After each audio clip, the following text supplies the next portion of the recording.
வணக்கம் மக்களே, நாம இந்த ஆரோக்கியமான பதிவில் 60 வயதுக்கு அப்புறம் நம்மளுடைய உடல் நலத்தை ஆரோக்கியமாக வைக்கிறதுக்கு என்ன மாதிரியான உடற்பயிற்சிகள், எளிய உடற்பயிற்சிகள் செய்யணும் அப்படின்றத பார்க்க போகிறோம். 60 வயதிற்கு மேற்பட்டவர்கள் உடல் ஆரோக்கியமாகவும் சுறுசுறுப்பாகவும் இருக்கிறதுக்கு, எலும்புகள் பலத்தோடு இருக்கிறதுக்கு மிதமான சில எளிய உடற்பயிற்சிகளை செய்வது ரொம்ப ரொம்ப அவசியமாக இருக்குது. ஸோ இந்த 60 வயதில் அதிகப்படியான எடைகளை தூக்குவதை விட சமநிலையாக ஆரோக்கியமாக எளிய உடற்பயிற்சிகளை செய்யலாம். அந்த உடற்பயிற்சிகளை விளக்கமாக பார்ப்போம். அதை பற்றி பார்க்குறதுக்கு முன்னாடி இந்த வீடியோக்கு மட்டும் ஒரு லைக் கொடுத்துட்டு இந்த தகவலை உங்களுக்கு தெரிஞ்சவங்களுக்கும் ஷேர் பண்ணிடுங்க. ஏன்னா இது அவங்களுக்கும் பயனுள்ளதாக இருக்கக்கூடிய ஒரு ஆரோக்கியமான பதிவு தாங்க. இது போன்ற அப்டேட்ஸ்களை நீங்கள் தொடர்ந்து பார்க்கறதுக்கு நம்மளுடைய ஹெல்த் நியூஸ் தமிழ் சேனலை மறக்காம சப்ஸ்கிரைப் பண்ணி வச்சுக்கோங்க. பக்கத்தில் இருக்கக்கூடிய பெல் பட்டனையும் கிளிக் பண்ணி ஆல் அப்படின்ற ஆப்ஷனையும் செட் பண்ணி வச்சுக்கிட்டீங்க அப்படின்னா நாங்கள் போடக்கூடிய எல்லா அப்டேட்ஸும் உங்களுக்கு நோட்டிஃபிகேஷனோட அடிக்கடி வந்து சேரும். சரிவாங்க மக்களே, இப்போ வீடியோக்குள்ள போயிடலாம். நடைப்பயிற்சி, வாக்கிங் நம்ம 60 வயதுக்கு அப்புறம் செய்யலாம். ஸோ நடைப்பயிற்சியை சிறந்த உடற்பயிற்சின்னு சொல்லுவாங்க. தினமும் காலையிலோ அல்லது மாலையிலோ மிதமான வேகத்தில் 20லிருந்து ஒரு 30 நிமிடங்கள் நடக்கலாம். ஒரு 100 மீட்டர்லேருந்து ஒரு 200 மீட்டர் தூரம் வரைக்கும் நடக்கலாம். நமக்கு தெரிந்தவங்களுடைய கண் பார்வையில் நம்ம நடக்கிறது நல்லது. ஏன்னா அந்த 50-60 வயதில் ஒரு வேளை பேலன்ஸ் தடுமாறக்கூடிய அபாயம் கூட இருக்கலாம். அதனால நம்ம ஒரு பாதுகாப்போடு நடக்கிறதுன்றது ரொம்ப ரொம்ப நல்லது. ஆரம்பத்தில் குறைவான தூரத்தோடு நடக்க தொடங்கி படிப்படியாக நீங்கள் நேரத்தையும் தூரத்தையும் உங்களுக்கு வேணும், உங்களுடைய உடல் ஒத்துழைச்சது அப்படின்னா நீங்கள் அதிகப்படுத்திக்கலாம். இந்த மாதிரி எளிய உடற்பயிற்சியான நடைப்பயிற்சி செய்கிறதால 60 வயதில் நமக்கு என்னென்ன பெனிஃபிட் கிடைக்குதுன்னு பார்த்தீங்கன்னா, இதய துடிப்பை நீங்கள் சீராக வைத்துக் கொள்ளலாம், ரத்த ஓட்டத்தை மேம்படுத்திக் கொள்ளலாம். அதாவது பிபி ப்ராப்ளம், கொலஸ்ட்ரால் ப்ராப்ளம் எல்லாம் உங்களுக்கு எதுவுமே இருக்காது. இதய நோய்கள், உயர் ரத்த அழுத்தம் இந்த மாதிரி அபாயத்தில் நீங்கள் குறைத்துக் கொள்ளலாம். குறிப்பாக உங்களுடைய கால்களினுடைய தசைகளை இந்த மாதிரி செய்யக்கூடிய உடற்பயிற்சி உங்களுக்கு வலுவாக்கி மூட்டுகளுக்கு நல்ல பயிற்சியுமே கொடுக்குது. பேலன்ஸ் தடுமாறாமல் உங்களை எப்போதுமே இருக்கிறதுக்கு உதவி பண்ணுது. இரண்டாவதா நாற்காலி உடற்பயிற்சிகள் நீங்கள் செய்யலாம். சேர் ஸ்டாண்ட் எக்ஸசைஸ் அப்படின்னு சொல்லுவாங்க. இது செய்யறதுக்கான செய்முறை பார்த்தீங்கன்னா, கைப்பிடிகள் இல்லாத ஒரு உறுதியான நாற்காலியில் நீங்கள் நிமிர்ந்து உட்காரணும். கைகளை மார்புக்கு குறுக்கமாக வைத்துக் கொள்ளணும். நாற்காலியிலிருந்து எழுந்து நிற்கிறதுக்கு நீங்கள் முயற்சிக்கணும். பின் மெதுவாக மீண்டும் உட்காரணும். ஸோ இதை பார்த்தீங்கன்னா ஒரு முறைக்கு 8லிருந்து ஒரு 10 முறை நீங்கள் செய்யலாம். ஸோ இதை நீங்கள் பண்ணும்போது உங்களுக்கு சிறப்பாக இருக்கும். என்னென்ன பெனிஃபிட்ஸ் கிடைக்கும்னு பார்த்தீங்கன்னா, இடுப்பு, தொடைகள் மற்றும் கால்களினுடைய தசைகளை பார்த்தீங்கன்னா இந்த மாதிரி செய்யக்கூடிய எளிய உடற்பயிற்சி பலப்படுத்தும். உட்கார்ந்து எழும்போது அந்த சமநிலையை காக்கிறதுக்கு உங்களுக்கு இது உதவி பண்ணுறதால கீழே விழுவதற்கான அந்த வாய்ப்பு நீங்கள் கீழே விழக்கூடிய வாய்ப்பெல்லாம் எதுவுமே இருக்காது. நீங்கள் நலமோடு இருக்கலாம். ஸோ அதனால தான் அந்த உடற்பயிற்சி, உட்கார்ந்து எழுந்திருக்கக்கூடிய உடற்பயிற்சி நீங்கள் செய்யணும். ஸோ இந்த மாதிரி செய்யும் போது அந்த நாற்காலி ஒரு உடையாமல் இருக்கக்கூடிய, கரெக்டாக ப்ராப்பராக இருக்கக்கூடிய பெஸ்ட் சேராக நீங்கள் யூஸ் பண்ணுறது, குஷன் நாற்காலி பயன்படுத்துறது கூட உங்களுக்கு ரொம்ப ரொம்ப நல்லது தான். சுவர் புஷ்அப் நீங்கள் பண்ணலாம். மூணாவதாக பார்த்தீங்கன்னா அந்த வால் புஷ்அப் அப்படின்னு சொல்லுவாங்க. இப்போ நீங்கள் தரையில் புஷ்அப் பண்ணக்கூடாது 50-60 வயதில். அதனால தான் சுவரில் நம்ம புஷ்அப் பண்ணுறோம். சுவரை பார்த்தவாறு நின்று சுவரிலிருந்து 1 அடி தூரத்தில் கால்களை வைத்துக்கணும். கைகளை சுவரில் மார்பக அளவுக்கு நேராக வைக்கணும். ஸோ அந்த லென்த் நீங்கள் தெரியணும்.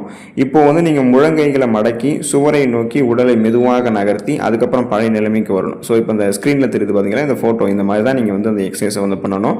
இதன் மூலமாக கிடைக்கக்கூடிய பெனிஃபிட்ஸ் என்ன அப்படின்னா, தோள்பட்டை, கைகள் மற்றும் மார்பக தசைகளுக்கு அந்த 60 வயதிலுமே வலிமை கிடைக்கும். தரையில் செய்யக்கூடிய புஷ்அப்களை போல இல்லாமல் உங்களுடைய மூட்டுகளில் அதிக அழுத்தெல்லாம் தராமல் பாதுகாப்பாக மேல் உடல் தசைகளை இது வலுப்படுத்தும்.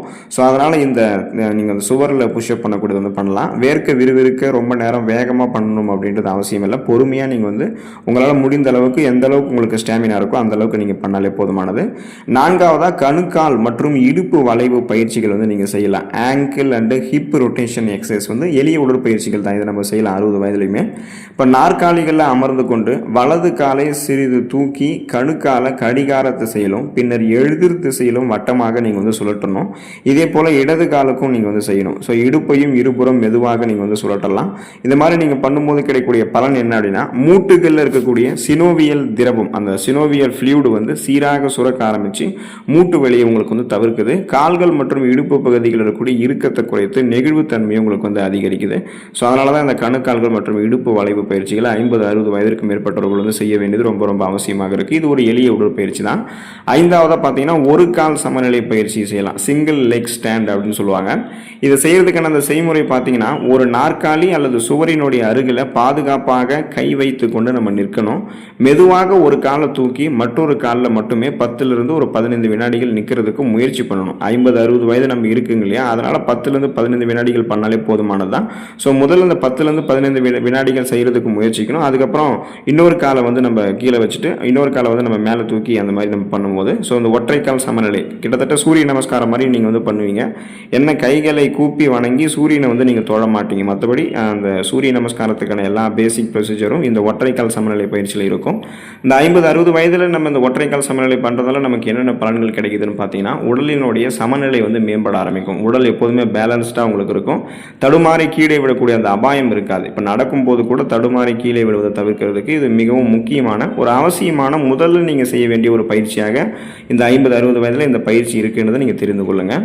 ஆறாவதாக பார்த்தீங்கன்னா, கைகள் மற்றும் தோள்பட்டை நீட்சி பயிற்சிகள் வந்து நீங்கள் செய்யலாம். ஆர்ம் அண்டு ஷோல்டருடைய ஸ்ட்ரெச்சஸ் எக்ஸசைஸ் வந்து நீங்கள் பண்ணலாம். இப்போ நேராக நின்று கொண்டு கைகளை வந்து உயர்த்தி உடலை மேல் நோக்கி நீங்கள் நீட்டணும். அல்லது ஒரு கையை வந்து மறுதோலுக்கு குறுக்காக கொண்டு வந்து மெதுவாக நீங்கள் வந்து அழுத்தவும். 15 வினாடிகள் வைத்துவிட்டு நீங்கள் வந்து மாற்றலாம். ஸோ இந்த மாதிரி நீங்கள் பண்ணும்போது கை மற்றும் முதுகு பகுதியில் ஏற்படக்கூடிய பிடிப்பு மற்றும் வலிகளை வந்து இந்த மாதிரி உடற்பயிற்சி உங்களுக்கு சரி பண்ணிடும். அன்றாட வேலைகளை, அதாவது பொருட்களை எடுக்கிறதுக்கு கூட நீங்கள் சிரமப்படுறீங்கன்னா அதெல்லாம் நீங்கள் சுயமாக செய்கிறதுக்கு இந்த எக்ஸசைஸ் வந்து உங்களை தயார்படுத்தும் அப்படின்றது தெரிந்து கொள்ளுங்கள். ஏழாவதாக வந்து ரொம்ப 60 வயதில் முக்கியமாக நம்ம பண்ண வேண்டிய உடற்பயிற்சி பிராணாயாமம் அல்லது மூச்சு பயிற்சின்னு சொல்லுவாங்க. டீப் ப்ரீத்திங் எக்ஸசைஸ் வந்து நம்ம பண்ணணும். இது வந்து நுரையீரல், அதாவது இன்னர் ஆர்கான்ஸை நமக்கு வந்து ப்ராப்பராக வந்து அந்த 50-60 வயதிலுமே செயல்பட வைக்கிறதுக்கு உதவி பண்ணும். ஸோ இதுக்கான செய்முறை பார்த்தீங்கன்னா, நீங்கள் ஃபஸ்ட்டு வந்து ஒரு அமைதியான ஒரு இடத்துல வந்து உட்காரணும். வெளிச்சமான ஒரு இடத்துல உட்காந்துக்கணும். பத்மாசனத்தில் கூட உட்காந்துக்கலாம், அல்லது நீங்கள் நாற்காலியில் கூட நிமிர்ந்து உட்காரலாம். கம்ஃபர்டபுளாக உங்களுக்கு எப்படி இருக்கோ அந்த மாதிரி நீங்கள் உட்காந்துக்கலாம். கண்களை வந்து மூடிக்கொண்டு மூச்சை ஆழமாக உள்ளிழுத்து மெதுவாக வெளியே விடணும். எடுத்துக்காட்டாக பார்த்தீங்கன்னா, குறிப்பாக பார்த்தீங்கன்னா மன அழுத்தத்தை குறைக்கிறதுக்கு, மன அமைதியை பெற்றுக்கொள்வதற்கு இந்த உடற்பயிற்சி வந்து செய்வாங்க. நுரையீரலுடைய செயல்பாட்டை மேம்படுத்தி உடலுக்கு தேவையான எனர்ஜி, அந்த ஆக்சிஜன் சப்ளைவை வந்து சீராக வழங்குறதுக்கு இந்த உடற்பயிற்சி வந்து செய்வாங்க. ஸோ நீங்கள் அந்த எளிய உடற்பயிற்சின்னு சொல்லிட்டு நம்ம முதல்ல சொன்னோம் பார்த்தீங்கன்னா, அந்த நடைப்பயிற்சி செஞ்சதுக்கப்புறம் கூட நீங்கள் உடனே அந்த பிராணாயாமம் மூச்சு பயிற்சி வந்து நீங்கள் வந்து செய்யலாம். சில மூச்சு பயிற்சி செஞ்சு முடிச்சதுக்கப்புறம் நடைப்பயிற்சி வந்து நீங்கள் செய்யலாம். ஸோ இந்த மாதிரி நீங்கள் செய்யும் போது இந்த உடற்பயிற்சி உங்களுக்கு அந்த 50-60 வயதிலுமே உங்களுடைய உடலை வந்து ஆரோக்கியமாக வைக்கும். நாற்காலியில் அமர்ந்து செய்யக்கூடிய கால் நீட்சி, இந்த உடற்பயிற்சி வந்து நீங்கள் செய்யலாம். சீட்டட் லெக் எக்ஸ்டென்ஷன் எக்ஸசைஸ்ன்னு சொல்லுவாங்க. ஸோ இதுக்கான செய்முறைகள் பார்த்தீங்கன்னா, கைப்பிடிகள் உள்ள நாற்காலியில் நிமிர்ந்து உட்காரணும். இப்போது மூச்சை வந்து உள்ளிழுத்தபடி வலது கால மண்டி பகுதியில் வந்து பார்த்தீங்கன்னா இருந்து நேராக முன்னோக்கி உயர்த்தணும். சில வினாடிகள் அப்படியே வைத்துவிட்டு மெதுவாக காலை வந்து கீழே இறக்கணும். இதே போல் இடது காலுக்கும் நீங்கள் வந்து செய்யணும். இதை இரு கால்களுக்கும் தலா ஒரு 8லிருந்து ஒரு 10 முறை நீங்கள் வந்து செய்யலாம். ஸோ அந்த மாதிரி செய்கிறது உங்களுக்கு வந்து போதுமானது தான். இது மாதிரி நீங்கள் செய்யும் போது கிடைக்கக்கூடிய பெனிஃபிட்ஸ் என்னென்னா, முழங்கால் மூட்டுகளுக்கு அதிக அழுத்தம் வந்து தராமல் தொடை தசைகளை வந்து இது வலுப்படுத்தும். முழங்கால் வலி இருக்கக்கூடிய முதியவர்கள்லாம் தங்கள் கால்களை வலுப்படுத்துறதுக்கு இது ஒரு பாதுகாப்பான எளிய உடற்பயிற்சியாக இருக்கும்னு தெரிந்து கொள்ளுங்கள். ஸோ இந்த உடற்பயிற்சிகள் எல்லாமே கட்டாயமாக உங்களுக்கு ஆரம்பத்திலே வந்துடாது. போக போக அதுக்கு வந்து நேரம் எடுக்கும். ஸோ முதல்ல நீங்கள் வந்து கொஞ்சம் கொஞ்சமாக ட்ரை பண்ணணும். அதிக நேரமெல்லாம் பண்ணாமல் குறைவான நேரங்களில் நீங்கள் வந்து செய்ய ஆரம்பிக்கலாம். அதுக்கப்புறம் உங்களுக்கு ப்ராப்பராக வருதுன்னும் போது இந்த நேரத்தை நீங்கள் அதிகப்படுத்திக்கலாம். உடற்பயிற்சி, இந்த மாதிரி எளிய உடற்பயிற்சிகள் செய்கிறது 50-60 வயதுகளிலுமே நம்மளுடைய உடல்நலத்தை வந்து மனதளவிலும் உடலளவிலும் ஆரோக்கியமாக வைக்கிறதுக்கு துணை புரியும். நெகட்டிவ் தாட்ஸ் இல்லாமல் பாசிட்டிவ் ரெஸ்பான்ஸில் நம்ம எப்போதுமே செயல்படுவோம். ஸோ 50-60 வயதில் உடற்பயிற்சி செஞ்சு பிபி ப்ராப்ளம், சுகர் ப்ராப்ளம், உங்களுக்கு இந்த கொலஸ்ட்ரால் ப்ராப்ளம், இதயம் தொடர்பான பிரச்சனை, மூட்டு வலி, முடக்குவாதம், எலும்பு தொடர்பான பிரச்சனை என எதுவுமே இல்லாமல் நலமோடு வாழ பழகிக்கோங்க. அடுத்த ஆரோக்கியமான பதிவில் மறக்காமல் சந்திப்போம். நன்றி மக்களே.